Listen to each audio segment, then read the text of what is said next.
Hello, it's Tessa, one of the news editors here at Manx Radio, back with another episode of Newscast. Now, before we start, I want to give you a trigger warning. This newscast contains information about death and, in particular, suicide, which some of you may find distressing. Today, we're going to be talking about deaths in custody. Earlier this month, Manx Radio was in court for the inquest into the death of serving prisoner Christopher Corkill. His inquest was the third to be held after 3 men took their own lives in similar circumstances between 2020 and 2023. At the 46-year-old's inquest, a jury recorded a verdict of suicide. He was found dead in his cell at the Isle of Man prison on the 24th of February 2023. Mr Corkill's death followed that of fellow prisoners Craig Anderson in 2022 and Con Douglas on the 31st of March 2020.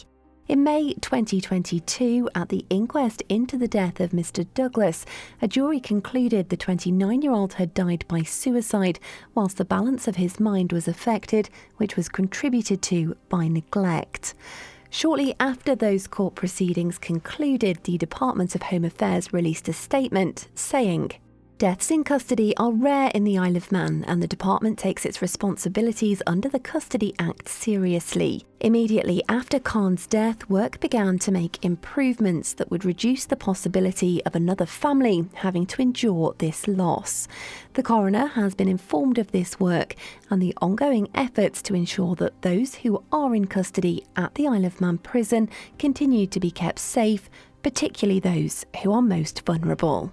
However, on the 25th of November 2022, Mr Anderson was found dead in his cell at the Isle of Man prison. The jury at the 28-year-old's inquest in February this year concluded that he died by suicide whilst the balance of his mind was also disturbed. Delivering a narrative verdict, jurors noted that whilst there was no neglect, there had been a missed opportunity to render care that could have made a difference to the outcome. Mr Anderson's death and that of Mr Corkill 3 months later sparked independent investigations by the Prisons and Probation Ombudsman. They were instigated by the DHA and started in April 2023, and the PPO reports, which are dated January 2024, were released publicly in May and July this year. Mr Douglas's death was not reported on as part of this process, as his inquest had already concluded by this time.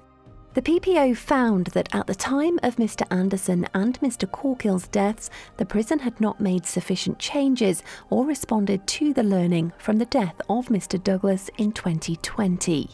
It also found the management of prisoners at risk of self-harm or suicide was inadequate, and mental health provision was inadequate and unsafe. There were also unsafe practices noted in relation to the issuing of medication, as well as a lack of clinical governance and quality oversight dedicated to prison healthcare. 15 recommendations were made within the report, including the need for a review into provision of mental health services, a prison population health needs assessment, and the stopping of unsafe medication practices.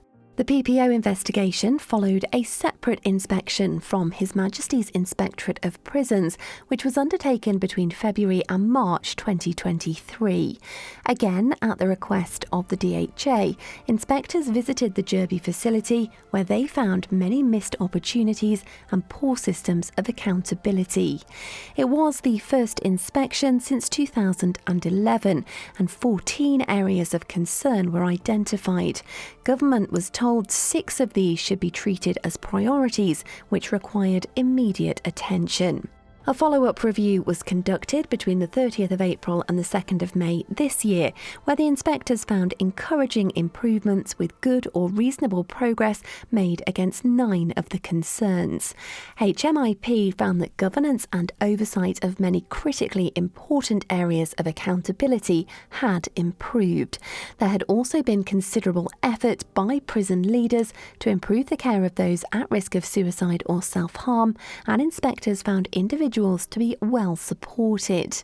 The HMIP report also noted that the prison healthcare team had been placed in special measures in December 2023 following the deaths in custody.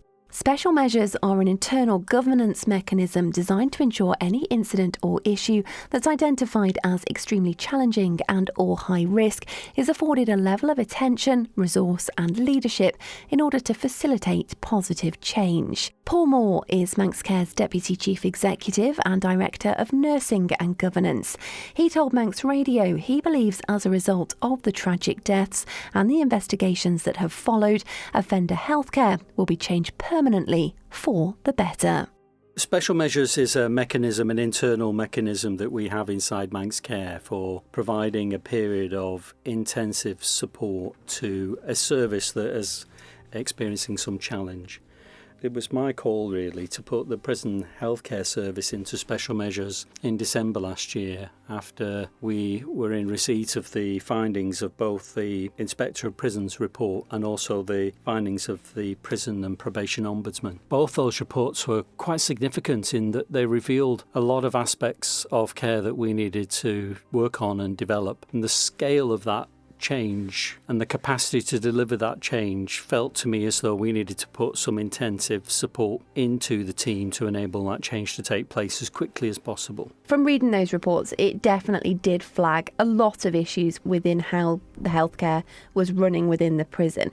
I guess the question would be, why had things been allowed to go so wrong? I don't think I would say that they were allowed to go wrong. I think that it's a very challenging environment to operate in. And since I joined the team at Manx Care, we've been focused on improving the offender healthcare service, but against a backdrop of some difficulty, particularly difficulty in terms of culture, particularly difficulty in terms of recruitment, retention. And the stability of the workforce and the leadership in particular meant that even though we were working on some of those problems, we weren't able to gain the level of traction that we needed in the time scale that we wanted. So I think it's fair to say we weren't allowing it to happen. We were trying to improve the situation, but circumstances were getting bigger than we were. Do you think things have genuinely improved now? In short, yes, but I don't think that's the end of the journey by any stretch of the imagination. So I think special measures have allowed us to get phase one of an offender healthcare improvement plan off the ground.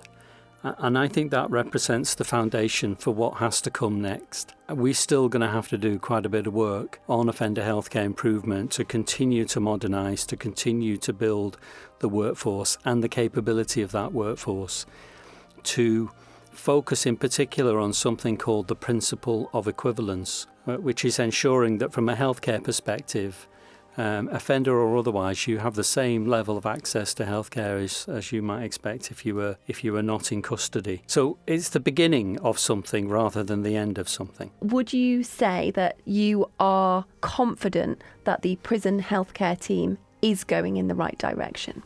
I have no hesitation in saying that the offender healthcare team, alongside the prison officers and the leadership team inside the prison, gives me enormous confidence that we are in a much better place than we were and have the ability to confront the challenges that lie ahead for us, to deal with offender healthcare need, but also offender healthcare need in the context of a rising prison population. I think we have a good team. We have a different way of working together, much more open, much more collegiate, and I think that goes an awful long way to being able to tackle some of the problems that lie ahead. It's deeply regrettable that they took their own lives, but these are sentinel events. They lead us down a path to learn things from those events, and there have been many lessons from these cases that we've been dealing with recently, and with the insight of the inspector and the Ombudsman. It's allowed us to apply a focus on the prison that we might not have been able to do, and therefore I think has been enormously helpful at changing permanently the way we do offender healthcare here on the Isle of Man. Now, it's understood the coroner of inquests will make a number of recommendations as part of the coronial process following the conclusion of the inquests into the deaths of Mr Anderson and Mr Corkill. Prison Governor and Head of the Prison and Probation Service, Leroy Bonnick, gave evidence at the latter. He told the jury there was a deep commitment to preventing further tragedies. Mr Bonnick also highlighted a number of changes and developments to policy and procedures which have been sparked by the inspections. This included moving away from the previous Folder 5 system, which were open for people at risk of self-harm or suicide, to a new one called ACT, Assessment, Care in Custody and Teamwork, and the introduction of trauma training. Mr Bonnick told Manx Radio whilst improvements have already been made for the better, it's impossible to remove all risk from the prison environment. One death is one death too much, as you know, I was questioned at length to understand with regard to that. And you know, unfortunately, in my 34 years, as you know, we've seen deaths each time in prison. But you know, we need to work with the systems we've got with those prisoners and continue to safeguard their well-being.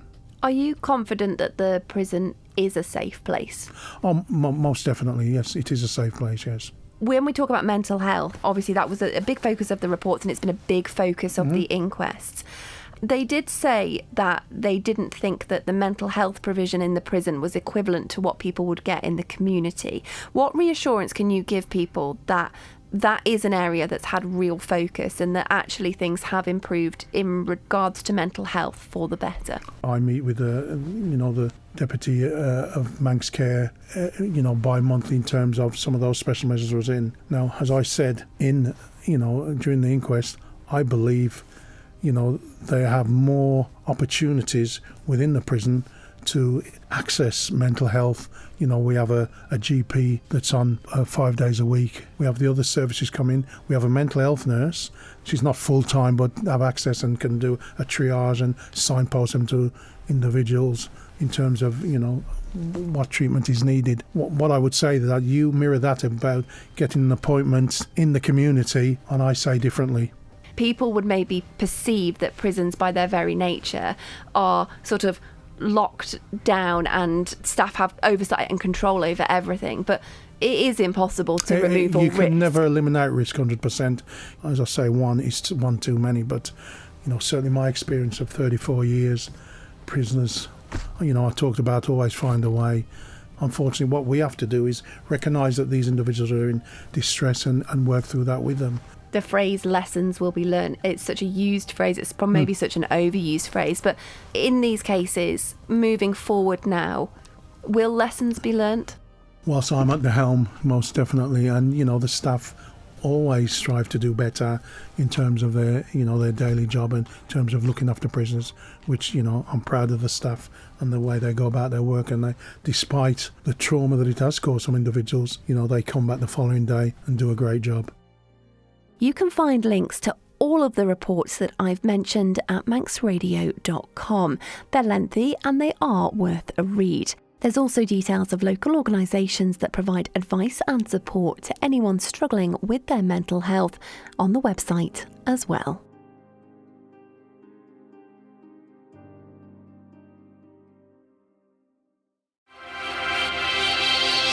Thank you for making it to the end of the Manx Radio Newscast. You are obviously someone with exquisite taste. May I politely suggest you might want to subscribe to this and a wide range of Manx Radio podcasts at your favourite podcast provider, so our best bits will magically appear on your smartphone.